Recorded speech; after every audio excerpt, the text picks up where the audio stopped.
إن الحمد لله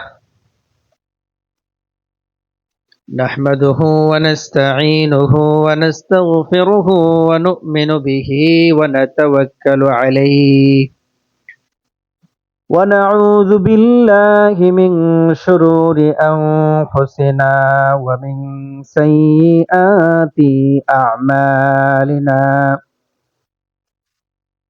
من يهد الله فلا مضل له ومن يضلله فلا هادي له ونشهد أن لا إله إلا الله وحده لا شريك له ونشهد أن سيدنا وسندنا وطبيبنا وطبيب قلوبنا ومولانا محمدا الذي أرسله الله بالحق بشيرا ونذيرا وداعيا إلى الله بإذنه وسراجا منيرا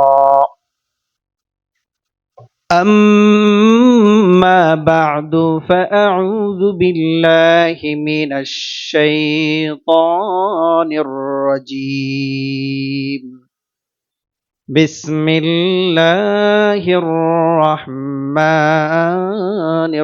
الرحيم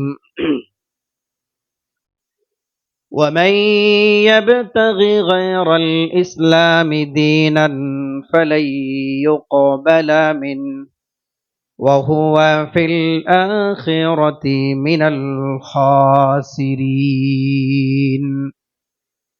وقال رسول الله صلى الله عليه وسلم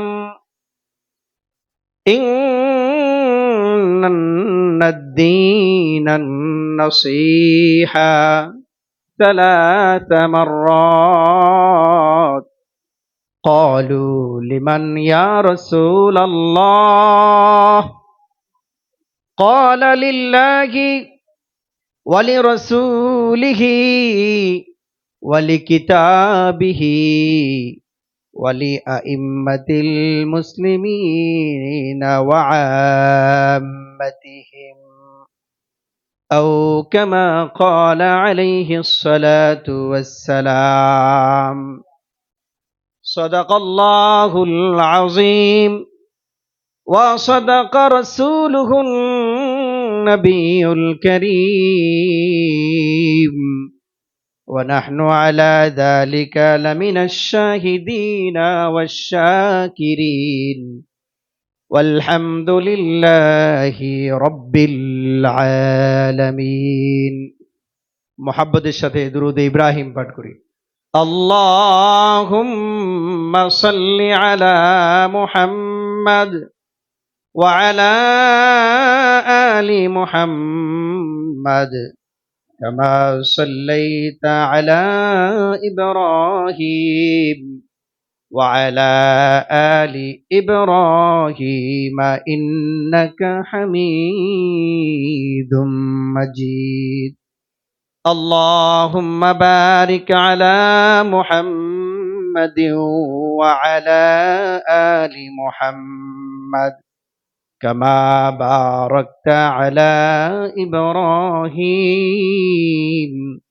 وعلى آل إبراهيم إنك حميد مجيد بلغ العلا بكماله كشف الدجى بجماله حسنت جميع خصاله صلوا عليه وآله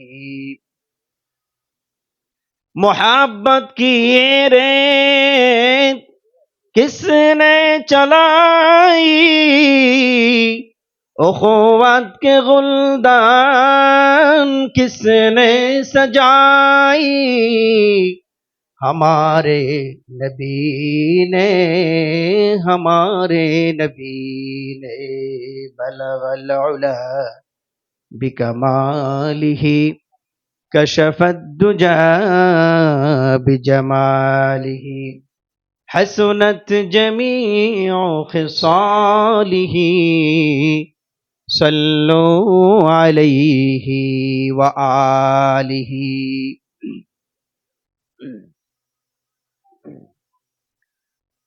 আলহামদুলিল্লাহ, মহান আল্লাহ সুবহানাহু ওয়া তাআলার দরবারে অসংখ্য অগণিত শুকরিয়া, যে মহান মালিক আমাদেরকে আজকের আল মদিনা কিডস হেভেন কিন্ডারগার্টেন মাদ্রাসা কর্তৃক আয়োজিত এই ইসলামী সম্মেলন ওয়াজ মাহফিলের আগমন করবার তৌফিক দান করেছেন, সেই মালিকের দরবারে বলি আলহামদুলিল্লাহ। আজকের এই মহতী জলসার সম্মানিত সভাপতি, মঞ্চে উপবিষ্ট ওলামায়ে কেরাম, আমার সামনে উপবিষ্ট দিন দরদি ইসলাম প্রিয়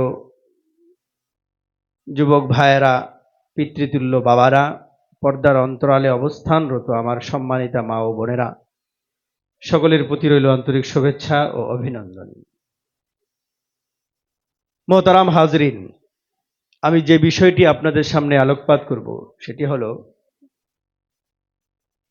পিতা মাতা হিসেবে সন্তান প্রতিপালনে আমাদের কর্তব্য কি, এ বিষয় সম্পর্কে কিছু টু দ্য পয়েন্ট আলোচনা করব ইনশাআল্লাহ। মোহতারাম হাজরিন, এই বিষয়ে আলোচনা করবার আগে ভূমিকা স্বরূপ দুটি কথা বলবো। এক নম্বর কথা হলো, আল্লাহ সুবহানাহু ওয়া তাআলা আমাদেরকে পৃথিবীতে পাঠিয়েছেন। সবচেয়ে গুরুত্বপূর্ণ বিষয় আল্লাহ তাআলার দরবারে শুকরিয়া আদায়ের বিষয়। তিনি আমাদেরকে দুনিয়াতে মুসলিম করে পাঠিয়েছেন। এই যে আমরা মুসলিম হয়ে দুনিয়াতে আসলাম, তো মুসলিম হয়ে দুনিয়াতে আসার পেছনে আমাদের পক্ষ থেকে আল্লাহ তাআলার দরবারে আমরা যারা এসেছি, আমাদের নিজেদের পক্ষ থেকে কোনো অ্যাপ্লিকেশন আল্লাহ তাআলার কাছে ছিল না, কিন্তু অত্যন্ত দয়া করে, মায়া করে, অনুগ্রহ করে আমাকে আপনাকে দুনিয়াতে সর্বকালের সর্বশ্রেষ্ঠ মহামানব, আমি আবার বলছি শব্দটি, সর্বকালের সর্বশ্রেষ্ঠ মহামানব সৈয়দুল মুরসালিন রাহমাতুল লিল আলামিন জনাবে পাক মুহাম্মদ আরবি সাল্লাল্লাহু আলাইহি ওয়াসাল্লামের উম্মত হওয়ার সুবাদে আমাকে আপনাকেও সর্ব উত্তম উম্মতের সম্মানে ভূষিত করে দুনিয়াতে পাঠিয়েছেন বলে আলহামদুলিল্লাহ। প্যারে হাজরিন, আমি আলোচনা করব, আমার সাথে কথা বলতে হবে। সবাই প্রস্তুত আছেন ইনশাআল্লাহ? আমি আলোচনার ফাঁকে ফাঁকে আপনাদেরকে প্রশ্ন করব। আমার আলোচনা যেগুলো হবে সেখান থেকেই প্রশ্ন হবে, সেই প্রশ্নগুলোর উত্তর দিতে হবে ইনশাআল্লাহ।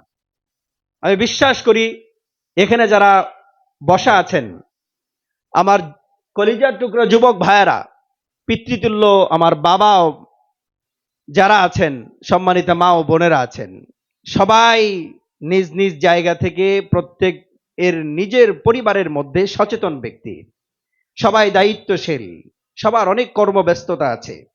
সবকিছু ফেলে রেখে আজকের এই কোরআনের মাহফিলে আমরা সমবেত হয়েছি কোরআন ও সুন্নাহ থেকে বিশ্বনবী রাসূলুল্লাহ সাল্লাল্লাহু আলাইহি ওয়াসাল্লামের এই দুনিয়াতে আগমনের মিশন ও ভিশন সম্পর্কে কিছু জানবার জন্য।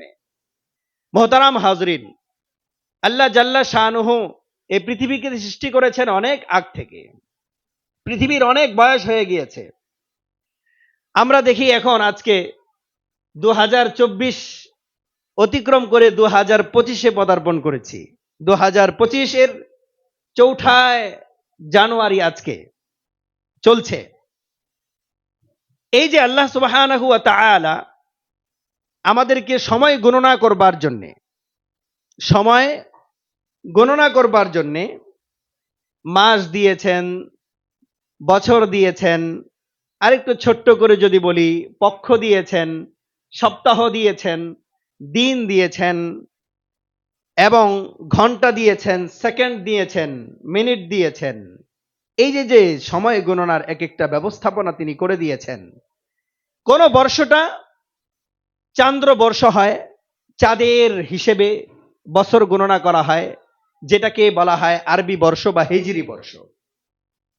আবার কোন বর্ষ আমাদের মাঝে প্রচলিত আছে, যেটা হলো খ্রিস্টাব্দ, ঈসাই সন, ইংরেজি বর্ষ। যে ইংরেজি বর্ষটা মূলত সৌর বর্ষ, যেটাকে বলা হয় সূর্যের ঘূর্ণায়নের প্রেক্ষিতে বছরে 365টি দিন হয়। এটা ফিক্সড, 365 দিন হয় বছরে, কোন মাসে কত দিন এটা চূড়ান্ত করে দেয়া আছে। যেমন জানুয়ারি কত দিনে মাস হবে, ফেব্রুয়ারি 28 মাস হয়, এটা ফিক্সড। কিন্তু চাঁদের হিসেবে যে বর্ষ হয়, চান্দ্র বর্ষ, হিজরি বর্ষ বা আরবি বর্ষ, যেভাবেই বলি না কেন, সেই জায়গায় মাসগুলোর দিন ফিক্সড করে দেয়া নাই। বরং সেখানে কোন কোন মাস দেখা যায় 29-এ কমপ্লিট হয়, কোন কোন মাস 30-এ গিয়ে পরিপূর্ণ হয়। তবে কোন মাসটা কতদিনে হবে এটা আমাদের পক্ষে বলা মুশকিল। সেই আরবি মাস কোনটা কত দিনে হবে, 29 অথবা 30। আরবি মাস কোনো 28 দিনে হয় না, আরবি মাস 31 দিনে হয় না, হয়তো 29 দিনে আর না হলে 30 দিন আরবি মাস।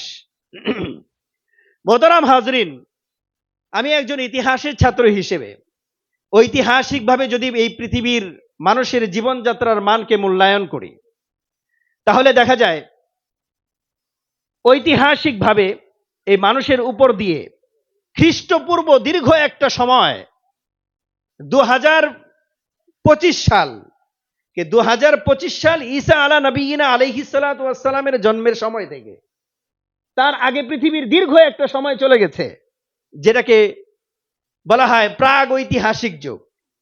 ওইটা এই সময় গণনার 2025 এর মধ্যে আসছে, ঈসা আলাইহিস সালামের জন্মের সময় থেকে নিয়ে সাল গণনা। কিন্তু তার আগে পৃথিবীর বহু একটা সময়, দীর্ঘ একটা সময় অতিক্রান্ত হয়ে গিয়েছে। সেটার সংখ্যা কত বছর সেটা আমাদের সামনে আসে নাই।